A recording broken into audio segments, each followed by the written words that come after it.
بسم اللہ الرحمن الرحیم۔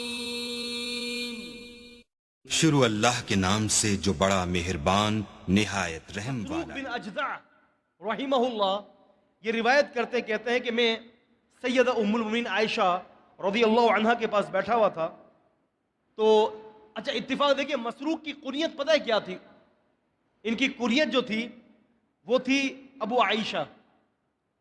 وہ بیٹھے ہوئے تھے تو گفتگو جب ان کی امی عائشہ رضی اللہ عنہا کے ساتھ ہوئی تو امی عائشہ رضی اللہ عنہا نے فرمایا کہ نبی کریم صلی اللہ علیہ وسلم نے اللہ تعالیٰ کو نہیں دیکھا۔ تو فوراً مسروق رحمہ اللہ نے فرمایا کہ ام المومنین کیا اللہ تعالیٰ نہیں کہہ رہا کہ فَكَانَ قَابَ قَوْسَيْنِ أَوْ أَدْنَىٰ، کہ پھر نبی علیہ السلام پھر رہ گیا دونوں کے درمیان دو کمانوں کا فاصلہ، فَكَانَ قَابَ قَوْسَيْنِ أَوْ أَدْنَىٰ، یا اس سے بھی کم فاصلہ۔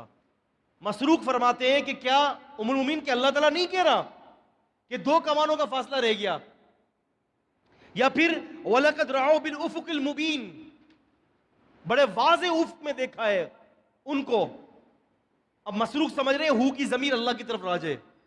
امی عائشہ فرماتی ہیں کہ مسروق ابو عائشہ یہی سوال میں نے اللہ کے نبی صلی اللہ علیہ وسلم سے پوچھا تھا کہ جب اللہ کے نبی نے فرمایا تھا کہ اللہ تعالیٰ کو کوئی نہیں دیکھ سکتا تو میں نے پوچھا کہ اللہ کے وسلم کیا آپ نے بھی اللہ تعالیٰ کو نہیں دیکھا، جبکہ قرآن تو یہ کہہ رہا ہے کہ دو کمانوں کا فاصلہ رہ گیا۔ تو مسروق اللہ کے نبی صلی اللہ علیہ وسلم نے اس آیت کی تفسیر یوں کی، آپ نے فرمایا کہ عائشہ میرے اور جبریل کے درمیان دو کمانوں کا فاصلہ رہ گیا، میں نے دو مرتبہ ان کو اپنی اصلی حالت میں دیکھا ہے کہ 700 پر تھے ان کے، اور زمین اور آسمان کے اندر محیط تھے، وہ اتنے بڑے تھے۔ آپ نے فرمایا کہ یہاں سے مراد اللہ تعالیٰ کی ذات نہیں ہے بلکہ یہاں سے مراد جو ہے جبریل اور میں ہوں، جبریل علیہ السلام اور میں۔ اللہ اکبر۔ تو پتہ یہ چلا کہ نبی کریم صلی اللہ علیہ وسلم نے اللہ تعالیٰ کو نہیں دیکھا۔ ایک غلط فہمی جہاں سے ہوئی ہے میں وہاں اس کی بھی میں آپ کو وضاحت کر دوں۔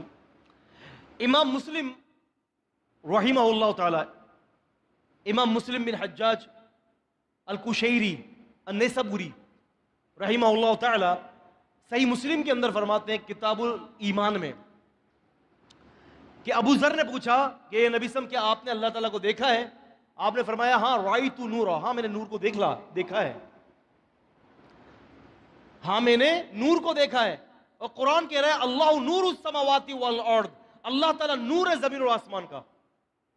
جب ابو ذر نے پوچھا رضی اللہ عنہ کہ اے نبی صلی اللہ علیہ وسلم ہل رأیت رب، کیا آپ نے اپنے رب کو دیکھا؟ تو نبی صلی اللہ علیہ وسلم فرماتے ہیں کہ رأیت نورا، میں نے نور کو دیکھا ہے۔ اب اس حدیث سے لوگوں کو غلط فہمی ہوئی، وہ یہ کہتے ہیں کہ دیکھو اللہ کے رسول صلی اللہ علیہ وسلم نے تو دیکھا ہے اللہ تعالیٰ کو، کیونکہ نبی نے فرما دیا ہاں میں نے نور کو دیکھا ہے۔ لیکن اس کا جواب عبد الرحمن حسن البنا رحمہ اللہ کی کتاب ہے بلوغ الامانی، ترتیب مسند امام احمد بن حنبل کے اندر جلد نمبر 20 کے اندر اور صفحہ نمبر 126 کے اندر حدیث آتی ہے، اس کا دوسرا ترک کہ نبی صلی اللہ علیہ وسلم نے ابو ذر غفاری کو کہا کہ ابو ذر حجابہ نور، اللہ تعالیٰ کا حجاب بھی نور ہے، اللہ تعالیٰ کا حجاب بھی نور ہے۔ اب پتہ چلا مسلم کی وہ حدیث الحدیث یفسر بعضہ بعضا، ایک حدیث دوسری حدیث کی تفسیر کرتی ہے، تو پتہ چلتا ہے کہ نبی صلی اللہ علیہ وسلم نے فرمایا کہ میں نے نور کو دیکھا ہے، اس سے مراد اللہ پاک کی ذات نہیں ہے بلکہ اللہ تعالیٰ کا حجاب تھا۔